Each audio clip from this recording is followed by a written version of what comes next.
অর্থনীতি চাপে ব্যবসা স্থবির, শিল্পে সংকোচন, মুদ্রাস্ফীতিতে আগুন আর ব্যাংকিং খাতে অনিয়ম যেন চরমে। কিন্তু ঠিক এই কঠিন সময়ে অবিশ্বাস্যভাবে বাংলাদেশে আরও 9,000 কোটিপতি আমানতকারী তৈরি হয়েছে। বাংলাদেশ ব্যাংকের সর্বশেষ প্রতিবেদন বলছে, এক বছরে কোটিপতিদের অ্যাকাউন্টে জমেছে 55,600 কোটি টাকা। প্রশ্ন হচ্ছে, এই টাকা কার? এলো কোথা থেকে? এত সংকটের মধ্যেও কারা আরও ধনী হচ্ছেন? গত বছর সেপ্টেম্বরে কোটিপতি আমানতকারী ছিল 1,19,154 জন। এবছর বেড়ে হয়েছে 1,28,070 জন, অর্থাৎ এক বছরে বৃদ্ধি পেয়েছে 7.5%।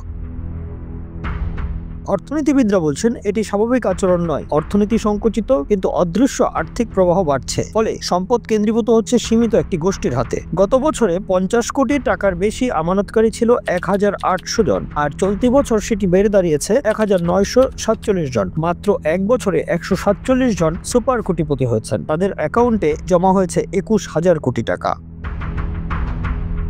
ব্যাংক খাতের অভ্যন্তরীণ সূত্রের ভাষায়, এ বৃদ্ধির মধ্যে বিশুদ্ধ বাজার নেই, রয়েছে অস্বচ্ছ আর্থিক প্রবাহের চিহ্ন।